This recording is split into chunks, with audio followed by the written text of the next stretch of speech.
डर सबको लगता है। रात का दूसरा पहर था, तभी जेल के कोने से अचानक कैदियों का शोर सुनाई देने लगता है, जिसे सुनकर सारे सिपाही उस ओर भागते हैं तो देखते हैं कि सेल नंबर 13 का कैदी अपने कमरे के फर्श पर अजीब सी हालत में पड़ा हुआ है।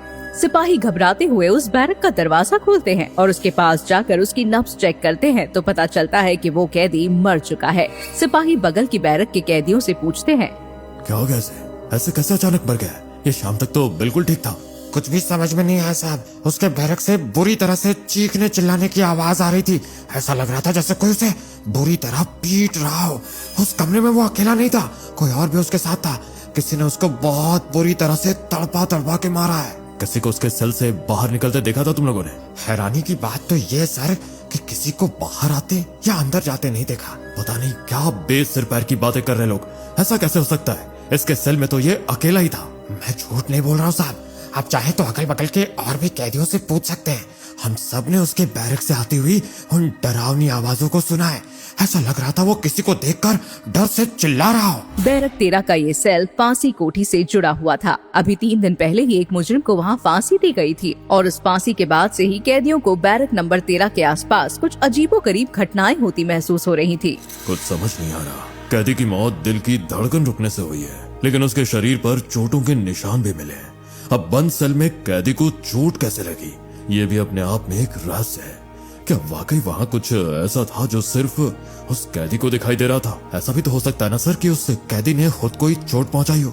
कुछ समझ में नहीं आ रहा। मेरी मानिए तो बंद करवा दीजिए इस बैरक को। और तभी से बैरक नंबर 13 को हॉन्टेड मानते हुए बंद कर दिया जाता है। 10 साल बाद जेलर कपाड़िया अपने कैबिन में बैठे हुए काम निपटा रहे थे, तभी उन्हें बाहर से थोड़ा शोर सुनाई देता है। जेलर बाहर चेकिंग रूम में पहुंचता है। क्या चल रहा है इधर? जेलर बोल अपने चमचों को मुझे हाथ लगाने की भूल न करें, और ये कपड़े मैं नहीं बदलने वाला। मैं कौन हूँ और मेरा ट्रीटमेंट कैसे करना है पता है ना? मैं नहीं जानता तुम कौन हो, और ये मेरी जेल है और यहाँ पर लोग अपने किए की सजा काटने आते हैं। चुपचाप वैसा करो जो करने को कहा जाता है। अभी जेलर और सुरेंद्र एक दूसरे से बात कर ही रहे थे कि तभी जेलर के फोन पर वहाँ के एमपी का फोन आ जाता है। मेरी बात ध्यान से सुनो जेलर। मेरे बेटे सुरेंद्र को तुम्हारी जेल में भेजा जा रहा है। तुम्हें उसका खास ख्याल रखना है। तुम्हारा खर्चा पानी सब मैं तुम्हारे घर भिजवा दूंगा। ट्रांसफर का मन नहीं है तो कोऑपरेट करो, समझे? मैं देखता हूँ।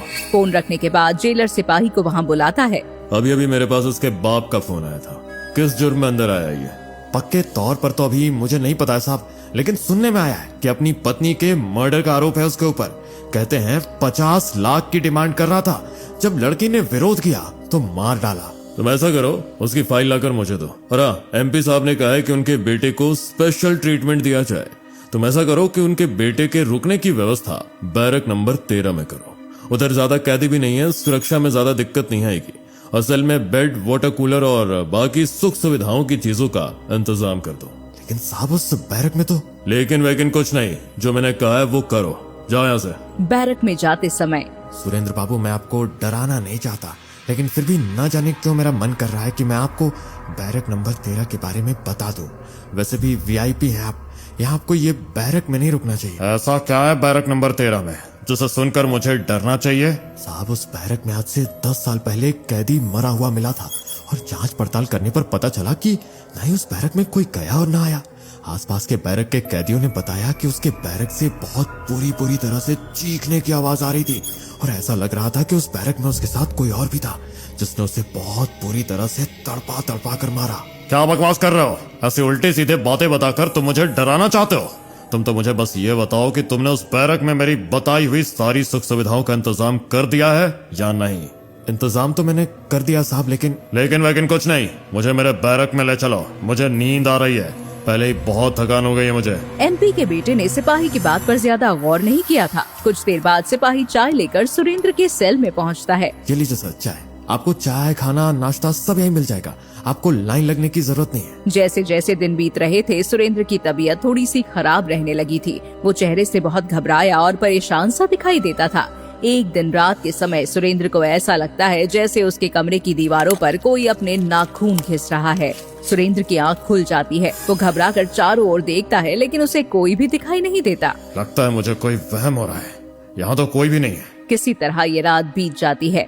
अगली रात को सुरेंद्र गहरी नींद में सोया हुआ था। अचानक उसे उसके चेहरे पर किसी की सांसों की गर्माहट महसूस होती है। ऐसा लग रहा था जैसे कोई बिल्कुल उसके चेहरे के पास गर्म सांस छोड़ रहा है। सुरेंद्र घबरा कर आंखें खोल देता है तो देखता है कि एक काला साया उसके चेहरे से थोड़ी ही ऊंचाई पर हवा में लटका हुआ है। सुरेंद्र चिल्लाने की कोशिश करता है लेकिन उसके मुंह से जरा सी भी आवाज नहीं निकल पाती। ले जाऊंगा मैं तुझको अपने साथ, पिछले को भी ले गया था, तुझे भी ले जाऊंगा। अगले दिन सुरेंद्र काफी बेचैनी महसूस कर रहा था। रह रहकर उसे कल रात को देखी हुई चीजें याद आ रही थी। सेल में सिपाही के द्वारा दी गई चाय और दोपहर का खाना भी जस का तस पड़ा हुआ था। डिनर के समय सिपाही जबरदस्ती उसे खाना खाने के लिए कहता है। खाना खाकर सुरेंद्र अपने बिस्तर पर लेट गया था। कुछ देर तक करवट बदलने के बाद उसे गहरी नींद आ गई थी। घड़ी की सुइयां रात के 3 बजा रही थी। अचानक सुरेंद्र को ऐसा लगता है कि बिस्तर पर उसके साथ कोई और भी है। सुरेंद्र डरते हुए तुरंत बिस्तर से उठ खड़ा हो जाता है और घबराते हुए चारों तरफ देखता है तो उसे दिखाई देता है कि एक साया उसके कमरे की दीवारों पर घूम रहा है और अपनी लाल आंखों से लगातार उसे ही घूर रहा है। डर के मारे सुरेंद्र की सिट्टी पिट्टी गुम हो जाती है और वो शोर मचाने की कोशिश करता है लेकिन पिछली बार की तरह उसके गले से आवाज नहीं निकल पाती। सुरेंद्र जाकर जेल की सलाखों को जोर जोर से धकेलने की कोशिश करने लगता है। तभी उसे किसी की हंसने की डरावनी आवाज सुनाई देती है। चाहे जितनी भी कोशिश कर लो, तुम यहाँ से बाहर नहीं जा सकते। जो तुमने किया है उसके लिए तुम्हें मिलेगा सिर्फ मृत्यु दंड। नहीं, ये सच नहीं हो सकता। तुम सचमुच नहीं हो। ये सब मेरे दिमाग का वहम है। भूत प्रेत जैसा कुछ नहीं होता। ये सब मेरा दिमाग खेल रहा है मेरे साथ। सुरेंद्र की बात सुनकर वो साया एक बार फिर से जोर जोर से हंसने लगता है। अचानक से सुरेंद्र जाकर जेल की दीवार से टकरा जाता है। कौन है? ऐसा लग रहा है किसी ने मुझे इस दीवार की तरफ धकेला है। सुरेंद्र खुद को संभालने की कोशिश करता है। तभी उसका सर लोहे की सलाखों से जा टकराता है और उसके माथे से खून निकलने लगता है। कौन है? कौन है? कौन है? मेरे पीछे क्यों पड़े हो? मुझे छोड़ दो। मृत्यु दंड, तुम्हारे किए की सजा मिलकर रहेगी। आज की रात तेरा फैसला मैं करूंगा। धीरे धीरे वो साया सुरेंद्र के नजदीक आ रहा था और सुरेंद्र पागलों की तरह चिल्ला रहा था। पीछे हटो, मैं कहता हूँ दूर रहो मुझसे। पीछे हटो। तुम्हें पता नहीं है मैं कौन हूँ। मेरा बाप एमपी है, मैं कुछ भी कर सकता हूँ। तुम कौन होते हो मुझे सजा देने वाले? मैं कहता हूँ दूर हटो मुझसे। सुरेंद्र जोर जोर से चिल्ला रहा था और उधर पड़ोस के बैरक में कैदी नंबर 217 अपने साथी को नींद से उठाता है। अरे उठ, देख, लग रहा है इतिहास अपने आप को दोहरा रहा है। इसका भी पत्ता कटेगा आज रात को। याद है ना 10 साल पहले क्या हुआ था? जैसा कैदी नंबर 217 ने कहा था, ठीक वैसा ही हुआ। अगली सुबह सुरेंद्र की लाश बरामद होती है। सुरेंद्र की मौत के बाद पूरे जेल में अफरा तफरी का माहौल बन गया था। जेलर कपाड़िया ने सारे सीसीटीवी कैमरे चेक कर लिए थे लेकिन किसी भी कमरे में सेल के अंदर कोई आता जाता नजर नहीं आ रहा था। ना चाहते हुए भी अब सभी को यकीन करना पड़ रहा था कि ये सब जरूर हॉन्टेड बैरक की वजह से ही हुआ है। पोस्टमार्टम में मौत की वजह हार्ट अटैक दिखाई दे रही थी। कुछ दिनों की तफ्तीश के बाद मामला शांत पड़ने लगा। 1 सप्ताह के बाद सिपाही मनोज जेलर कपाड़िया के पास आता है। सर, हम दोनों ने अपना काम इतनी सफाई से किया कि किसी को जरा सा भी शक नहीं हुआ। किसी तरह के अपराध बोध में मत पड़िएगा। मैंने फोन पर उसे अपने बाप से बात करते हुए सुना था। उसने ही अपनी पत्नी को मारा था और उसे इस बात का पूरा घमंड और विश्वास था कि वो यहाँ से छूट जाएगा क्योंकि दोनों बाप बेटों ने मिलकर सारे सबूत मिटा दिए थे। लेकिन आपने उसे उसकी सही जगह पर पहुंचा ही दिया सर। जैसा आपने कहा था मैंने बिल्कुल वैसा ही किया। आपके कहने पर मैंने ही जानबूझकर उसे इस बैरक में होने वाली भूतिया घटनाओं के बारे में बताया।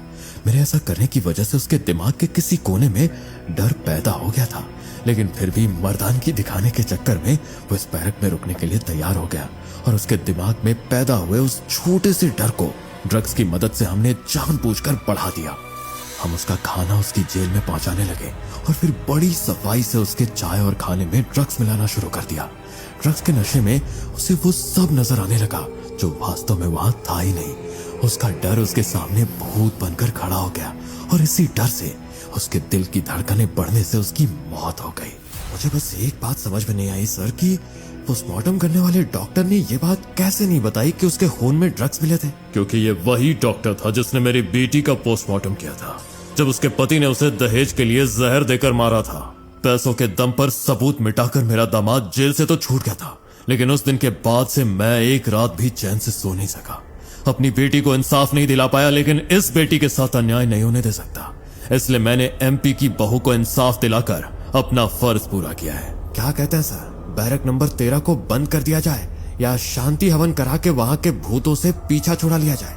जब तक कोई और बेटियों का गुनहगार कानून के हत्थे नहीं चढ़ता, तब तक बैरक नंबर 13 को ताला लगा दो। क्या यही था बैरक नंबर 13 का आखिरी शिकार, या फिर अभी और भी शिकार होंगे इस खूनी बैरक के? क्या वाकई सेल में कोई भूत नहीं था और जो कुछ भी सुरेंद्र ने देखा वो सिर्फ दवाओं का असर था? ये तो समय आने पर ही पता लगेगा। लेकिन जो जेलर ने किया, क्या पत्नी की हत्या करने वाले अपराधी के लिए ये दंड सही था?